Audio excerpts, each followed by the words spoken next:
कि आप सभी जानते हैं, फिर भी मैं थोड़ी सी कोशिश करती हूँ आप लोगों के सामने। तो बहुजन के विधाता, हम सबके मुक्तिदाता, वंचितों की ढाल, ज्ञान की मिसाल, नारी उद्धारक, समाज सुधारक। आई होप कि आप लोगों को समझ आ रहा होगा कि मैं क्या बोल रही हूँ। ठीक है।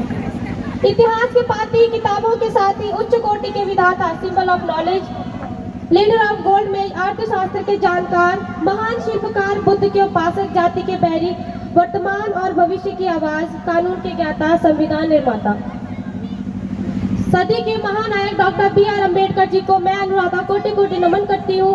और स्पीच के थ्रू आप सबको एक मैसेज देना चाहती हूँ।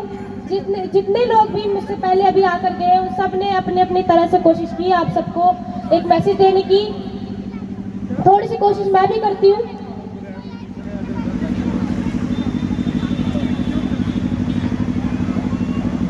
अगर कोई गलती हो जाए तो छोटा समझ के माफ कर दीजिए।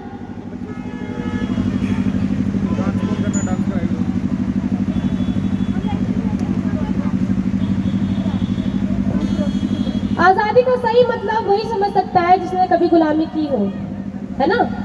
आजादी का सही मतलब वही समझ सकता है जिसने कभी गुलामी की हो। हम सौभाग्यशाली हैं जो हमने स्वतंत्र भारत में जन्म लिया, लेकिन हम एक ऐसे समाज में जीते हैं जहां पत्थर की मूर्ति को लगते हैं 56 भोग और भूखे नंगे तड़पते सो जाते हैं लोग।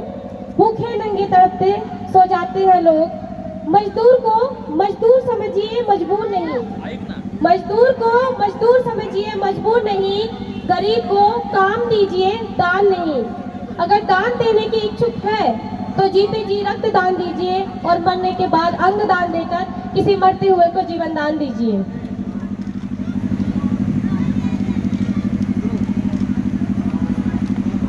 यही सच्ची देशभक्ति है और यही सच्चा राष्ट्र प्रेम है। न सरकार मेरी है, न रब मेरा है, न ये बड़ा सा नाम मेरा है। न सरकार मेरी है, न रब मेरा है, ना ही ये बड़ा सा नाम मेरा है।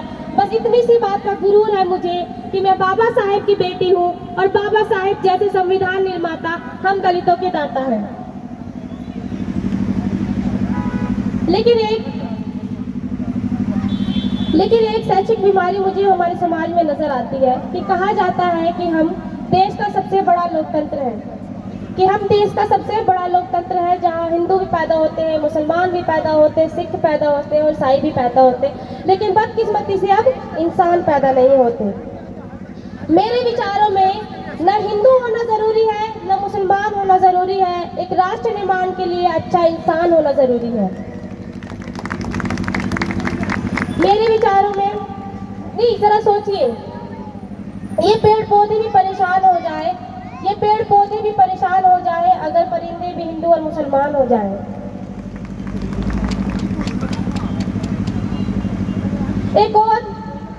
एक और जो कमी है मुझे हमारे समाज में नजर आती है कि हमारे शिक्षक विभाग जो है वो केवल दो तरह के वर्ग के लोगों के लिए बना है। पहला जो विद्वान है और दूसरा जो धनवान है। क्या आप लोगों को नहीं लगता कि हमें हमारे हमारे कल को सुधारने के लिए आज परिश्रम करना चाहिए? बाबा साहेब भीमराव अम्बेडकर ने जो हमारे लिए किया है उसकी तो हम शब्दों में कल्पना भी नहीं कर सकते। जितने शब्द कहे जाए उनके लिए कमी है, लेकिन ये हमारा फर्ज बनता है कि हम अपना आज बेहतर बनाए तो हमारा आने वाले कल उससे ज़्यादा बेहतर होगा। अगर हम आज परिश्रम करेंगे तो हमारे आने वाले कल को जो है इतनी परेशानियों का सामना नहीं करना पड़ेगा। और आज का हमारा जो युवा समाज है, जो मंदिरों में जा जाके नारियल फोड़ के अपनी सफलता के लिए भगवान को रिश्वत लगा रहा है, बिल्ली के रास्ता काटने तक पर भी जो हमारा शिक्षित युवा समाज है वो खड़ा हो जाता है। अब जब तक ऐसा समाज में चलता रहेगा तब तक हमारे देश में अंधविश्वास कभी खत्म नहीं होगा। इसका सबसे बड़ा कारण है हमारे देश का अंधविश्वास, जो हम लोगों ने अंधविश्वास इतना ज़्यादा फैलाया हुआ है। हमारी संस्कृति, हमारी सभ्यता को पूरी दुनिया ने शीश नवाया है, तो फिर क्यों हमने आस्था के नाम पे अंधविश्वास फैलाया है?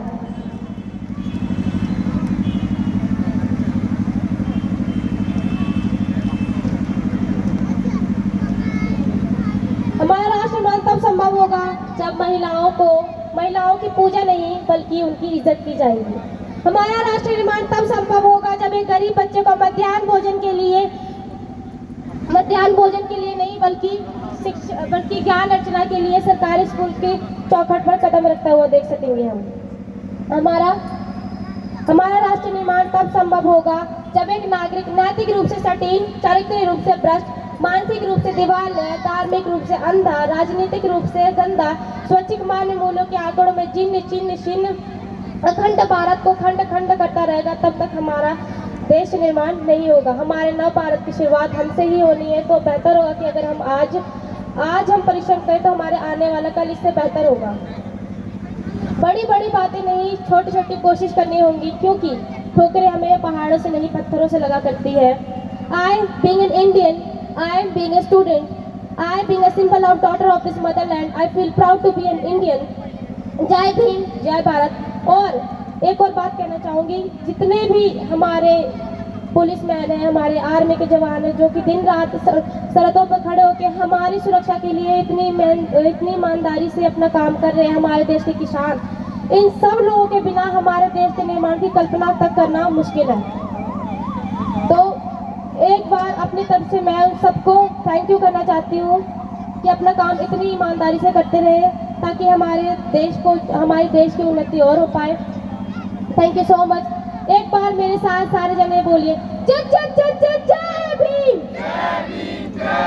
जय जय जय जय जय Bhim, Bhim army, Bhim army, Bhim army. Thank you so much.